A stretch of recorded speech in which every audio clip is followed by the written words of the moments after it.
ओम नमो भगवते वासुदेवाय नमः। पुराणों में मनीषी पुरुषों ने जल को नारा कहा है। वह नारा ही भगवान का अयन निवास स्थल है, इसलिए वे नारायण कहलाते हैं। नारायण स्वरूप भगवान विष्णु सर्वत्र व्यापक रूप में विराजमान हैं। वे ही मेघ स्वरूप होकर वर्षा करते हैं। वर्षा से अन्न पैदा होता है और अन्न से प्रजा जीवन धारण करती है।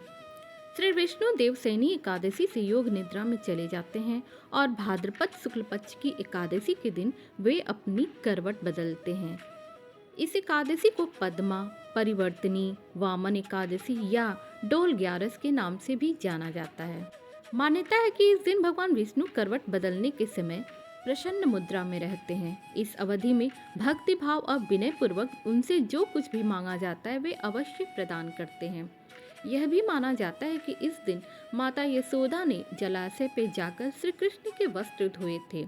इसी कारण इसे जल झुलनी एकादशी भी कहा जाता है। मंदिरों में इस दिन भगवान श्री विष्णु की प्रतिमा या शालिग्राम को पालकी में बिठाकर पूजा अर्चना के बाद ढोल नगाड़ों के साथ शोभा यात्रा निकाली जाती है। शास्त्रों के अनुसार पद्मा एकादशी के दिन प्रातः स्नान आदि से निर्वित होकर भगवान विष्णु के वामन अवतार को ध्यान रखते हुए उन्हें पंचामृत से स्नान करवाएं। इसके बाद गंगा जल से स्नान करवाकर कुमकुम, अक्षत, पीले पुष्प, चंदन, तुलसी पत्र आदि से श्री हरि की पूजा करें। वामन भगवान की कथा का श्रवण या वाचन करने के बाद दीपक से आरती करें एवं प्रसाद सभी में वितरित करें। पुण्य फलों की प्राप्ति के लिए भगवान विष्णु के मंत्र ओम नमो भगवते वासुदेवाय का यथासंभव तुलसी की माला से जाप करें। शाम के समय भगवान विष्णु के मंदिर अथवा उनकी मूर्ति के सामने भजन कीर्तन करना शुभ माना जाता है। इस एकादशी पर भगवान विष्णु से देवी लक्ष्मी की पूजा करने से जीवन में धन और सुख समृद्धि की प्राप्ति तो होती ही है, परलोक में भी इस एकादशी के पुण्य से उत्तम स्थान मिलता है। पद्मा एकादशी के विषय में शास्त्र कहता है कि इस दिन छाता, जूते, चावल, दही, जल से भरा कलश एवं चांदी का दान करना उत्तम फलदायी होता है। जो लोग किसी कारणवश पद्मा एकादशी का व्रत नहीं कर पाते, उन्हें पद्मा एकादशी के दिन भगवान विष्णु के विभिन्न अवतारों की कथा का पाठ अवश्य करना चाहिए। धर्म ग्रंथों के अनुसार पद्मा एकादशी का व्रत करने से वाजपेयी यज्ञ का फल मिलता है। जो मनुष्य इस एकादशी को भगवान विष्णु के वामन रूप की पूजा करता है, उसके समस्त पापों का नाश होता है और उसे मोक्ष की प्राप्ति होती है।